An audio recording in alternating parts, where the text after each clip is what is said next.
베네수엘라의 경제학자이자 음악가로 활동하던 호세 안토니오 아브레우라는 사람이 있습니다. 그는 자신의 조국 베네수엘라가 당면한 국가적 위기에 대하여 가슴 아파하며 고민하고 있었어요. 빈부격차는 빠르게 벌어지고 있었습니다. 그로 인한 사회적 불안 요소는 급증하고 있었죠. 실업률과 함께 범죄율이 동반하여 치솟고 있었습니다. 무엇보다 그를 가장 절망스럽게 만들었던 것은 대부분의 범죄가 10대와 20대들 젊은이들 사이에서 발생하고 있었다는 사실입니다. 그는 근본적인 대책이 필요하다고 생각했습니다. 자신이 공부하고 익히는 것을 통해서 무엇을 할 수 있을까를 고민하던 중 마음이 맞는 몇몇 동료들과 함께 베네수엘라의 수도 카라카스의 한 빈민가로 찾아 들어갑니다. 허름한 창고 하나를 빌렸어요. 그리고 그곳에서 그는 동료들과 함께 무료 음악 교습소를 시작합니다. 이 단체의 이름은 엘 시스테마, 스페인어로 시스템이라는 뜻이었습니다. 빈민가 아이들에게 피아노와 바이올린, 첼로와 플룻을 가르쳐 주었습니다. 아이들이 하나씩 모이기 시작했습니다. 마을에는 어느덧 그럴듯한 오케스트라가 구성되었습니다. 아이들의 손에는 총과 마약 대신 악기와 악보가 들려졌습니다. 거리에는 총소리와 비명소리, 싸우는 소리 대신 아름다운 클래식 선율이 흐르기 시작했죠. 몇 년이 지나지 않아 카라카스의 범죄율, 특별히 청소년 범죄율은 눈에 띄게 감소하기 시작합니다. 또한 이곳에서 음악을 시작한 아이들 중 상당수가 전문 음악인의 길로 접어들고 자신의 꿈을 펼치기 시작합니다. 세계적인 지휘자이자 음악 감독으로 잘 알려진 구스타보 두다멜 역시 이 엘 시스테마가 배출한 세계적인 스타입니다. 엘 시스테마의 성공과 성과는 전 세계의 많은 사람들로부터 주목을 받게 됩니다. 음악계는 물론 인문학, 사회학, 행정학의 영역에서도 대표적인 좋은 사례로 기록이 됩니다. 이 엘 시스테마와 그 변화, 그 영향력을 연구한 한 사회학자는 이렇게 말합니다. 엘 시스테마의 성공은 그들이 문제의 근원에 접근했다는 것을 뜻한다. 그들은 사회의 가장 결정적인 한계와 결핍을 찾아내었고 그것을 나름의 방식으로 다루기 시작했다. 그리고 처음 그들이 생각한 것보다 더 많은 문제들을 극복하고 해결할 수 있게 되었다. 무슨 말입니까? 가난에 처한 아이들에게 빵과 물 그리고 당장의 경제적 지원만을 했다면 이와 같은 성과를 만들어내기에는 불가능했을 것이다 라는 거예요. 교육의 기회를 넓히고 취업을 지원하는 것만으로도 그것이 물론 필요한 것이었지만 다른 차원의 훨씬 더 폭넓은 성과를 만들어내는 것은 쉽지 않았을 것이다라고 분석하고 있었던 것이죠. 엘 시스테마는 총체적 난국에 빠져 있는 사회와 지역 그리고 그 지역의 젊은이들에게 음악을 통한 예술적 정서적 자극 그리고 인문학적 변화를 가져다 주었습니다. 이러한 자극이 지역의 토양과 문화 자체를 근본적으로 바꿔내는 결과를 만들어내게 되었고 사회가 빠른 속도로 좀 더 전진하는 긍정적인 효과를 만들어내었던 것이죠. 이 문제에 대한 본질적 접근이 얼마나 중요한가를 잘 보여주는 대표적인 사례라고 할 수 있습니다. 우리가 가지고 있는 많은 문제와 어려움에 대해서도 동일한 접근이 필요하다라고 생각이 되어집니다. 몇 차례 말씀드린 것처럼 우리가 실제 살아가면서 겪게 되는 수많은 문제들과 어려움들의 가장 근원에는 영적인 문제들이 놓여져 있습니다. 영적인 문제들로부터 어려움이 발생하고 그것이 결국 우리를 힘들게 하는 것이 우리가 살아가는 인생의 모습이라는 것이죠. 그러므로 눈에 보이는 문제만을 해결한다고 해서 모든 것이 정리되지는 않습니다. 잠시 잠깐 해결되는 것처럼 보일 뿐 결국 원점으로 다시 돌아올 수밖에 없게 된다라는 거예요. 문제의 본질을 들여다볼 수 있어야 합니다. 그리고 그 문제를 영적인 시각과 방식으로 다루어내는 지혜가 우리에게 필요합니다. 오늘 우리가 읽은 본문의 내용도 이 사실을 우리에게 잘 보여주고 있습니다. 총체적인 절망과 위기에 빠져 있었던 한 사람을 일으키는 근원적인 힘은 무엇이었는지 그리고 그 능력의 본질은 무엇이었는지 오늘 본문을 통해서 함께 살펴보며 질문에 대한 해답을 찾아가 보도록 하겠습니다. 오늘 본문의 사건은 기도의 자리로 나아가는 베드로와 요한의 모습을 소개하면서 시작이 됩니다. 본문 1절을 우리가 한 목소리로 함께 읽겠습니다. 제9시 기도 시간에 베드로와 요한이 성전에 올라갈새. 그 성경에 나오는 시간을 우리 시간으로 환산하려면 6을 더하면 됩니다. 본문에서 9시라고 했으니까 우리 시간으로는 15시, 오후 3시가 되겠죠. 오후 3시쯤 베드로와 요한은 기도하기 위해서 성전으로 올라가고 있었습니다. 이것은 유대인들의 오랜 전통입니다. 유대인들은 하루 3차례 시간을 정해놓고 하나님께 기도하는 경건의 습관을 가지고 있었습니다. 정해진 기도, 일상 가운데 녹아져 있었던 그 기도를 통해서 하나님과 동행하는 삶을 살아가기를 원했고, 실질적인 경건의 훈련을 함으로 죄를 이겨내는 것이 유대인들이 하나님 앞에 자신의 신앙을 유지하는 중요한 방법이었습니다. 실제로 성경 여러 곳에도 시간을 정해놓고 하나님 앞에 기도했던 기도의 사람들을 만나보는 것은 어렵지 않습니다. 가장 대표적인 인물이 다니엘이죠. 다니엘 6장 10절, 다니엘이 이 조서에 왕의 도장이 찍힌 것을 알고도 자기 집에 돌아가서는 윗방에 올라가 예루살렘으로 향한 창문을 열고 전에 하던 대로 하루 3번씩 무릎을 꿇고 기도하며 그 하나님께 감사하였더라, 이렇게 되어 있어요. 이게 우리가 잘 아는 내용이죠. 왕 외에는 어떤 대상에게도 기도하면 안 된다. 기도가 금지된 상황이었습니다. 하지만 다니엘은 전에 하던 대로 하나님 앞에 하루에 3번 정해진 시간 기도하기 시작합니다. 그 기도가 자신의 삶에 하나의 습관처럼 견고하게 굳어져 있다라는 것을 알 수가 있습니다.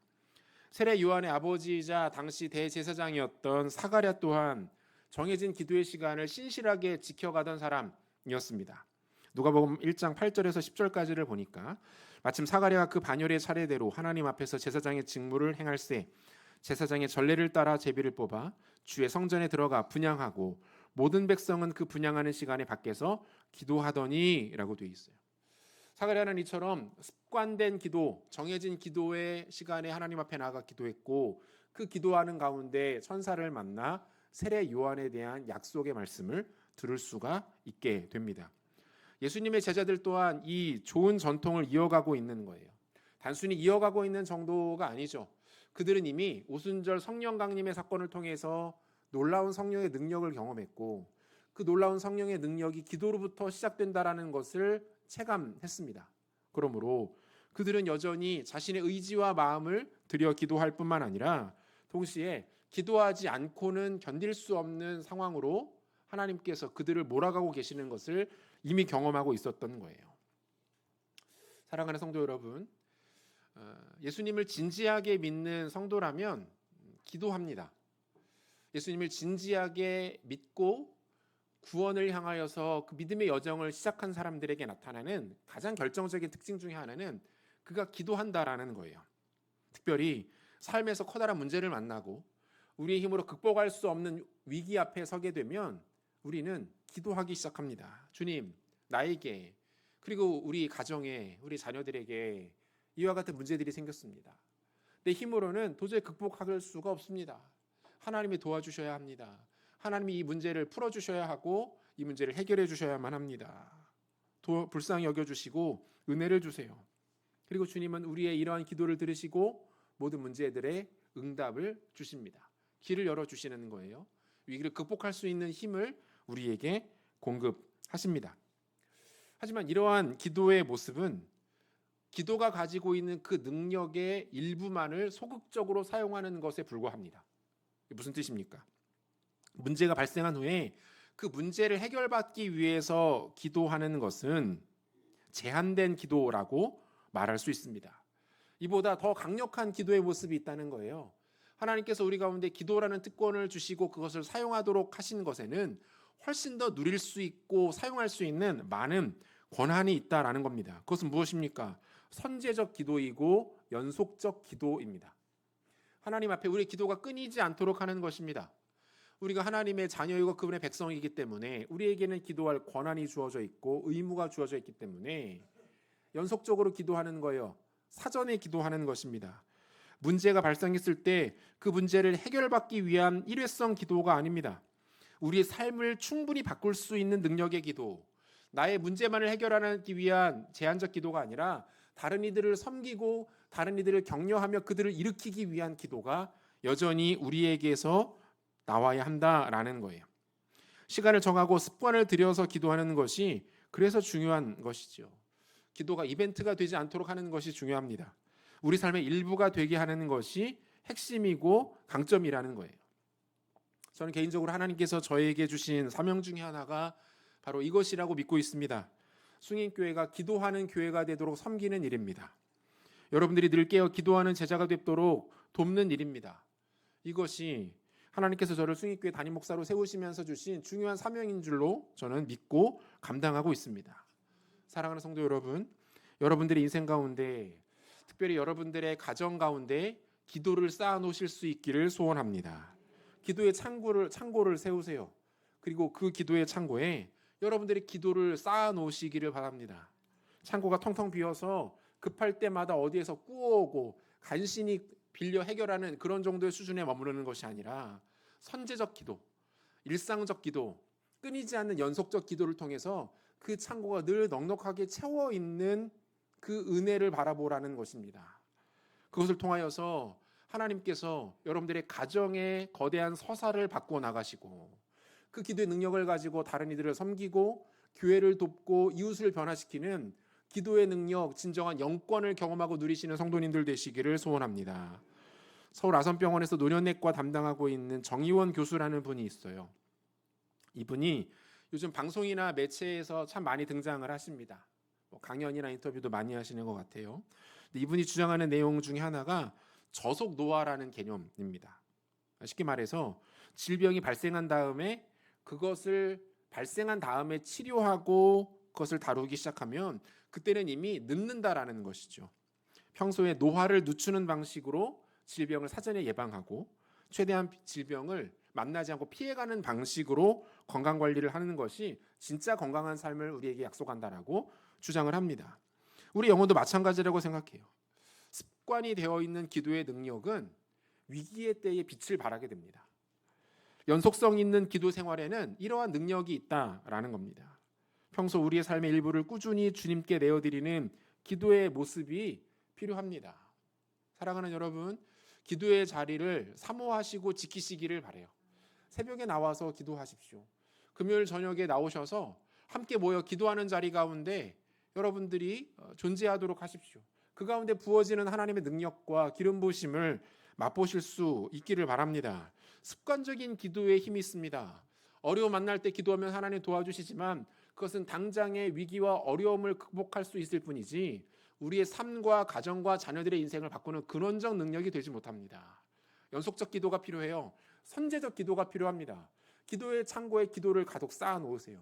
그것이 능력을 발휘할 수 있도록 그 기도 가지고 겨우 내 인생 하나하나만 극복해 나가는 것이 아니라 이웃을 돕고 나라 민족을 섬기고 교회를 지원하는 능력으로 쓰임받을 수 있도록 여러분들의 기도가 쌓여지고 그 기도를 통하여서 진정한 기도의 힘, 영권을 온전히 경험하시는 여러분들 되시기를 소원합니다.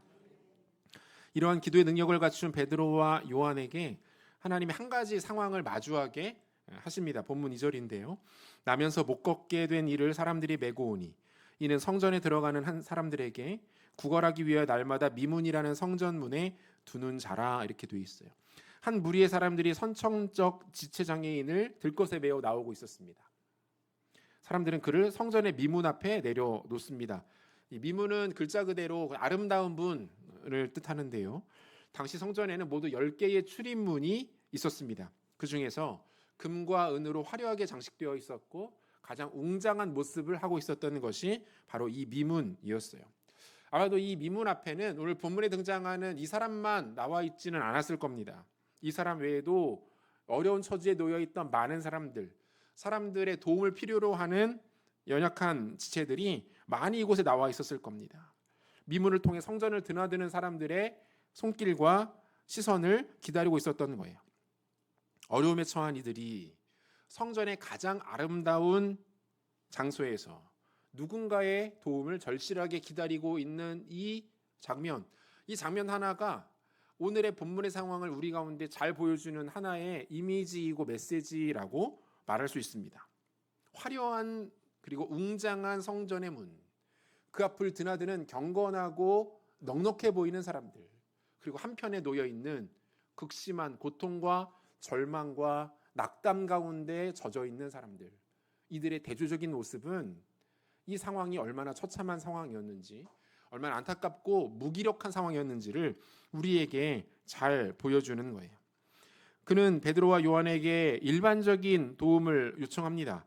본문 3절을 보니까 그가 베드로와 요한이 성전에 들어가려 함을 보고 구걸하거늘 이렇게 돼 있고요. 5절도 보면 그가 그들에게서 무엇을 얻을까 하여 바라보거늘 이렇게 돼 있습니다.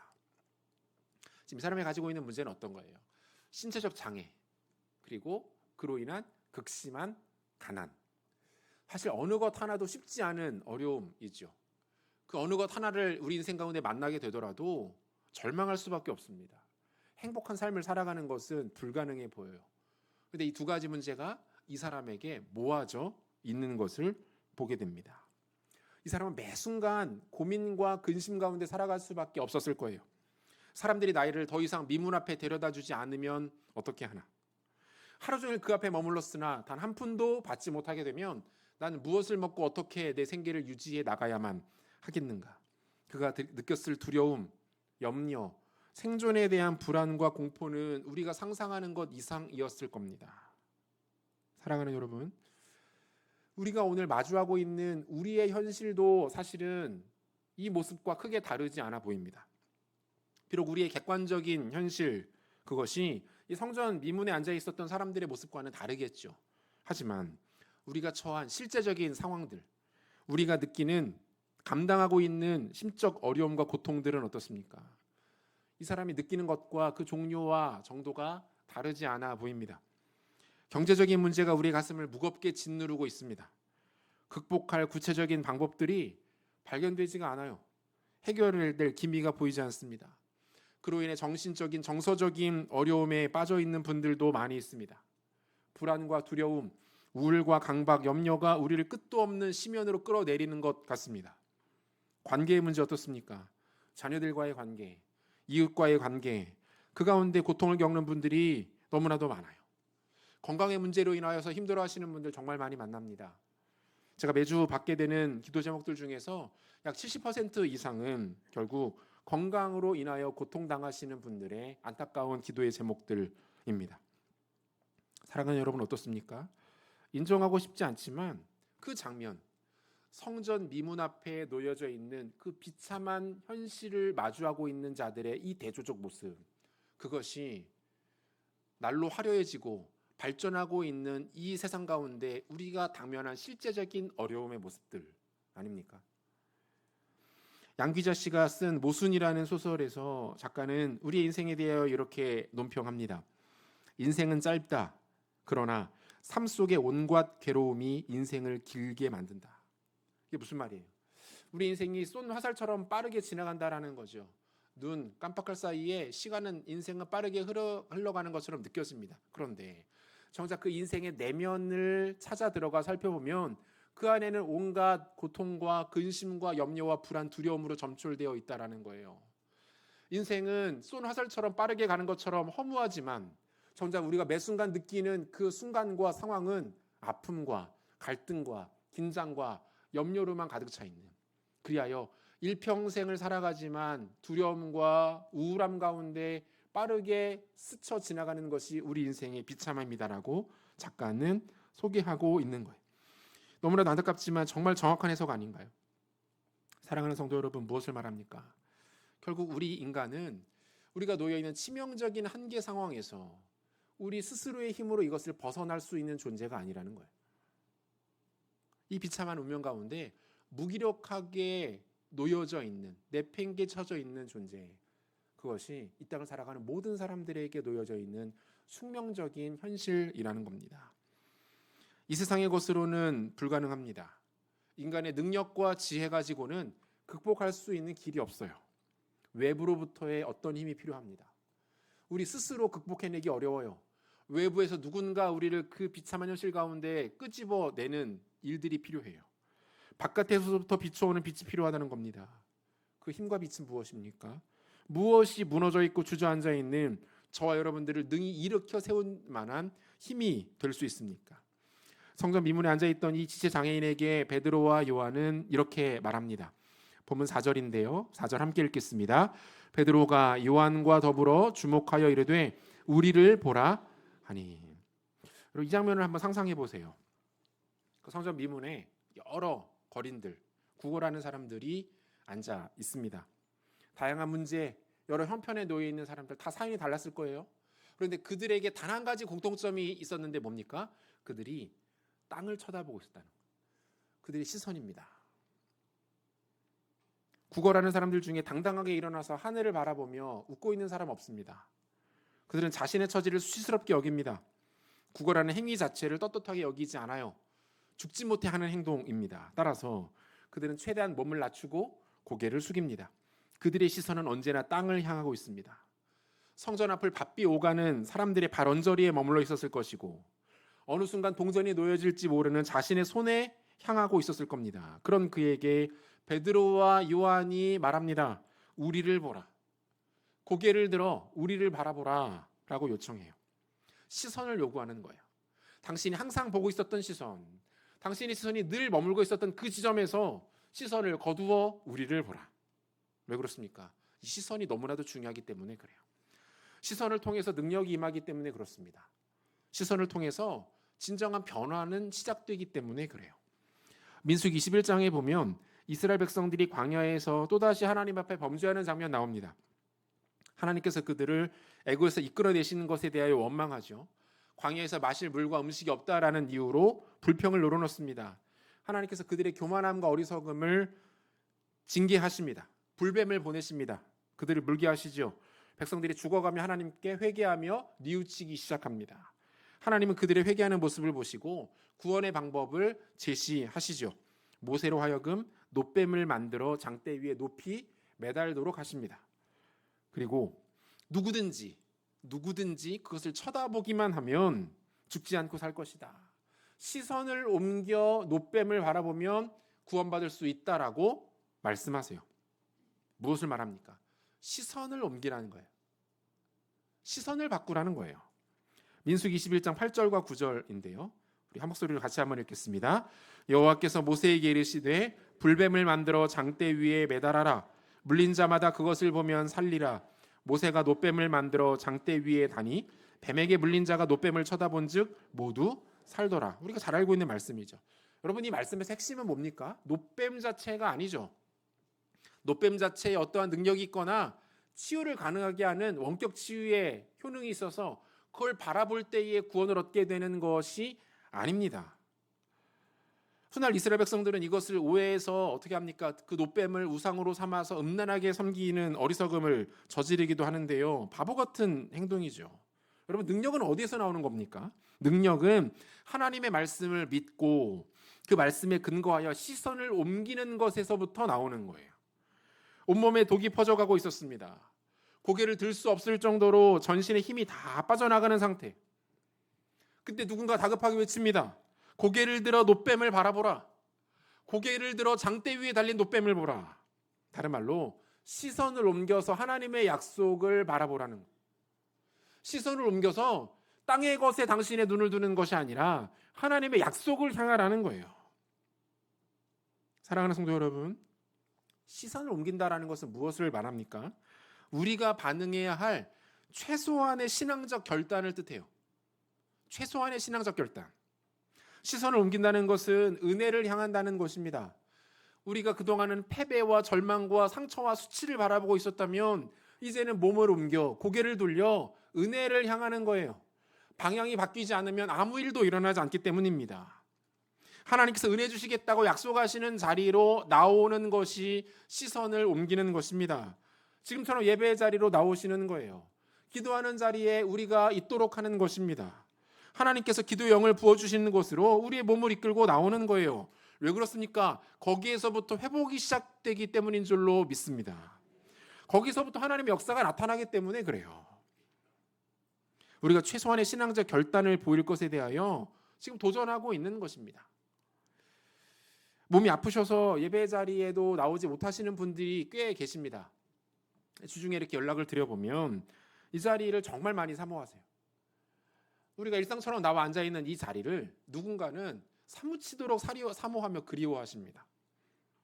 주일 예배에 참석하기를 원하시고 금요일도 나오기를 원하시고 새벽에도 나오기를 원하시는데 몸이 안 움직여서 너무 몸이 고통스러워서 나오시더라도 단 20분 30분 앉아 계시는 것이 힘드셔서 못 나오시는 분들이 의외로 많습니다. 온라인으로 예배 드려보지만 답답한 거예요. 한계가 있는 겁니다. 여러분, 기도하러 교회 나오는 것, 예배하러 교회에 나오는 것이 얼마나 큰 은혜이고 감사의 제목인지 이제서야 알겠다라고 고백하십니다. 사랑하는 성도 여러분, 하나님의 은혜는 시선을 돌리는 것에서부터 시작되는 것인 줄로 믿으시기를 바랍니다. 최소한의 믿음의 결단들이 필요합니다. 은혜의 자리로 나오셔야 합니다. 여러분들의 몸을 움직여서 하나님의 임재가 있는 자리로 나오실 때의 역사가 시작됩니다. 그가 시선을 돌려 베드로와 요한을 바라보았을 때 베드로와 요한은 그에게 이렇게 말합니다. 본문 6절인데요. 우리 한 목소리로 함께 읽겠습니다. 베드로가 이르되 은과 금은 내게 없거니와 내게 있는 이것을 내게 주노니 나사렛 예수 그리스도의 이름으로 일어나 걸으라 하고, 이 본문의 문장을 영어 성경으로 이렇게 찾아보면 구조가 조금 더 이렇게 선명하게 드러나요. 우리가 중학교에서 배우는 그 영어 수거 중에 not A but B라는 영어 수거가 있습니다. 이게 무슨 뜻이냐면 A가 아니고 B이다 이런 뜻이에요. 그러니까 A는 의미가 없고 B가 의미 있고 가치 있는 것이다 이런 말입니다. 그러니까 이 수거를 가지고 6절을 번역해 놓았어요. 어떤 뜻이 되는 거예요? 지금 너에게 필요한 것은 은과 금이 아니야. 고개를 들어서 우리를 보라. 내가 너에게 알려주겠다. 너에게 필요한 것은 은과 금이 아니야. 너에게 필요한 것은 나사렛 예수 그리스도야 라고 말하고 있는 거예요. 은과 금이 그에게 주어진다면 당장은 행복할 수 있겠죠. 오늘 하루 먹을 것이 생겼다. 조금 더 많이 주어진다면 요 며칠 이번 한 주 괜찮겠다. 잠시 잠깐의 걱정이 사라질 수 있을 겁니다. 하지만 그 다음부터는 어떻게 되는 거죠? 다른 문제들은 어떻습니까? 돈으로 결코 해결될 수 없는 수많은 문제들이 있잖아요. 나아가 모든 사람이 결국 서게 될 인생의 종착지 앞, 즉 죽음의 문턱 앞에 서게 되었을 때는 그때는 어떻게 할 겁니까? 은과 금이 나에게 넘쳐나고 나를 도와줄 사람들, 내가 의지하고 지지하고 즐길 만한 수많은 인생의 아름다운 가치들이 우리 가운데 충분한다. 그렇다 할지라도 그것을 다 내려놓고 하나님께로 돌아가야 할 그 죽음의 문턱 앞에 섰을 때는 어떻게 할 겁니까? 그거 가져갈 수 있습니까? 가지고 간다 한들 도움이 됩니까? 아니요. 그것들이 우리를 도와주지 못하는 거예요. 여러분, 지금 베드로와 요한이 이 사람에게 해주고 싶은 말 뭡니까? 우리 인생에 있어서 결정적인 해결책과 대안이 은과 금의 문제가 아니라는 것을 말하고 있는 거예요. 문제의 근원을 살피라는 거죠. 진짜 중요한 문제가 뭔지 보라는 거예요. 진짜 당신을 힘들게 하고 당신의 발목을 붙들고 있는 그 절망의 실체가 무엇인지를 선명하게 보라는 겁니다. 그것은 무엇입니까? 그것은 나사렛 예수 그리스도의 이름이라는 거예요. 그분의 존재와 이름에 힘과 능력, 권세가 있다라고 선언하고 있는 거예요. 당신에게 필요한 것은 예수님입니다. 예수님만이 당신을 진정으로 자유케 합니다. 당신에게 힘과 소망을 줄 수 있는 이름, 나사렛 예수 그리스도 이름입니다 라고 선언하고 있는 거예요. 그리고 그 선언은 곧 능력이 되어 그에게 나타납니다. 본문 7절과 8절을 한 목소리로 같이 읽겠습니다. 오른손을 잡아 일으키니 발과 발목이 곧 힘을 얻고 뛰어서서 걸으며 그들과 함께 성전으로 들어가면서 걷기도 하고 뛰기도 하며 하나님을 찬송하니. 여러분, 이것은 베드로와 요한의 능력이 아니죠. 그들이 동일하게 믿고 따르는 예수 그리스도 그분의 능력입니다. 예수의 능력과 권세가 이 사람을 일으키고 있는 거예요. 태어나서 단 한 번도 자신의 힘으로 서본 적이 없는 사람, 누군가의 도움과 부축이 없으면 어딘가를 이동할 수도 없는 사람이었어요. 그런데 어떻습니까? 그가 일어섭니다. 걷기 시작합니다. 그리고 심지어 뛰어나갔다고 되어 있어요. 여기서 주목해 볼 만한 표현이 하나가 있는데, 이 뛰다라는 단어의 헬라어 원어가 할로마이라는 단어인데요. 이 할로마이라는 단어가 신약 성경에서는 오늘 보면 8절에만 딱 한 번 사용됩니다. 신약 성경 전체에서 딱 한 번 사용되는데 오늘 8절에만 사용되고 있어요. 신기하죠? 구약도 한번 찾아봤더니 히브리어를 헬라어로 번역한 성경에서 동일하게 딱 한 번 이 단어가 사용되고 있는데, 이 부분이 대단히 의미심장합니다. 이사야 35장 3절에서 6절까지 말씀인데요. 우리가 말씀이 길기 때문에 한 절씩 한번 교독해 보도록 하겠습니다. 제가 먼저 읽습니다. 너희는 약한 손을 강하게 하며 떨리는 무릎을 굳게 하며 겁내는 자들에게 이르기를 굳세어라 두려워하지 말라 보라 너희 하나님이 오사 보복하시며 갚아 주실 것이라 하나님이 오사 너희를 구하시리라 하라. 그때에 맹인의 눈이 밝을 것이며 못 듣는 사람의 귀가 열릴 것이며 그때에는 저는 자는 사슴같이 뛸 것이며 말 못하는 자의 혀는 노래하리니 이는 광야에서 물이 솟겠고 사망에서 시내가 흐를 것임이라. 여러분 이사야 35장 이 말씀은 하나님의 회복과 구원을 노래하는 대표적인 구약의 메시아 예언에 대한 말씀이에요. 하나님이 눌렸던 자들, 고통당하는 자들, 절망에 빠졌던 자들을 일으키실 것을 약속하고 있는 그 예언의 장면입니다. 이 부분에서 할로마이라는 이 동사가 동일하게 사용되고 있는 부분이 어딜까요? 사슴같이 뛸 것이며 6절이죠. 사슴같이 뛸 것이며. 그 구약성경 쭉 읽어 이렇게 보면 사슴이라는 동물이 생각보다 자주 등장하는 것을 볼 수 있어요. 특별히 사슴처럼 다닌다, 사슴처럼 뛴다, 이런 표현들이 사용이 됩니다. 이와 같은 동적인 장면에 사슴과 관련된 비유가 등장하는 것을 볼 수 있는데 괜히 쓰는 것은 아니겠죠. 이유가 있겠죠. 여러분 우리가 생각할 때 이 사슴이라는 동물이 좀 어때요? 대부분 약간 정적이고 고상하고 우아하고 온순한 동물처럼 보입니다. 그런데 사실 그렇지 않다고 해요. 사슴 보기와는 다르게 매우 역동적이고 뛰어난 운동 능력을 갖춘 그런 동물이 사슴이라는 거예요. 가만히 서 있을 때는 모르는데 한번 움직이기 시작하면 폭발적인 스피드를 내고 뛰어난 방향 전환 능력도 갖고 있다고 합니다. 이 장거리를 뛰어 넘어가거나 수직으로 뛰어오르는 능력도 대단하대요. 또한 사슴의 그 발바닥에는 마찰력을 극대화시키는 기능이 있어서 이 좀처럼 넘어지거나 미끄러지는 일들도 없다고 합니다. 그래서 보통 맹수가 가장 사냥하기 어려운 동물 중에 하나가 이 사슴이라고 해요. 따라서 이 사슴처럼 뛴다라는 것은 무엇을 의미하는 거예요? 놀라운 생기예요. 강력한 힘입니다. 힘이 넘쳐 흐른다는 것을 의미하는 거예요. 충만한 생명력과 강인함을 의미하는 겁니다. 태어나서 단 한 번도 스스로의 힘으로 걸어봤던 적이 없던 사람들, 누군가를 의지하지 않고는 이동하는 것이 불가능했던 이 사람입니다. 그런데 이제 그가 어떻게 되었습니까? 그가 일어서서 걷습니다. 그리고 뜁니다. 마치 무엇처럼? 사슴처럼 강인하게 뛰고 힘있게 뛰어오르고 놀라울 정도로 생명력에 충만한 모습으로 변화되는 일들이 일어나더라는 거예요. 이 부상을 당해보신 분들은 잘 아실 거예요. 또는 이렇게 관절의 질환을 겪어보신 분들, 너무 아파서 제대로 일어서거나 움직일 기력조차 없는 상황을 경험해 보신 분들은 아실 겁니다. 뛴다는 게 어떤 상태인지, 뛰어다니고 뛰어오르고 한다라는 것이 얼마나 건강한 상태인 것인지, 그것이 몸에 얼마나 큰 힘과 생기가 가득할 때에 가능한 일인지를 너무나도 잘 알게 될 겁니다. 지금 이 사람의 모습이 그래요. 생명력이 넘쳐 흐르는 거예요. 건강함을 넘어서 강력함을 의미하는 겁니다. 강인함을 통해서 무엇인지 감당할 수 있는 상태가 되었다라는 것을 뜻하는 겁니다. 단순히 신체가 변화되고 건강이 좋아졌다라는 것을 의미하는 것이 아니에요. 이 일을 통해서 이 사람의 인생 자체가 변화됩니다. 이전에는 아무것도 하지 못했던 인생, 누군가의 도움을 통해서만 하루하루를 연명할 수 있었던 인생이었는데 그가 나사렛 예수 그리스도의 이름을 경험하고 그 능력을 힘입자 인생 자체가 변화됩니다. 전혀 다른 차원의 새로운 삶이 이 삶 가운데 펼쳐지게 되는 일들이 일어나더라는 거예요. 사랑하는 성도 여러분, 이런 일들이 도대체 무엇으로 가능합니까? 이러한 놀라운 능력과 기적의 역사들이 우리에게 어떻게 가능합니까? 오직 나사렛 예수 그리스도의 이름으로만 이러한 일들이 가능한 줄로 믿으시기를 바랍니다.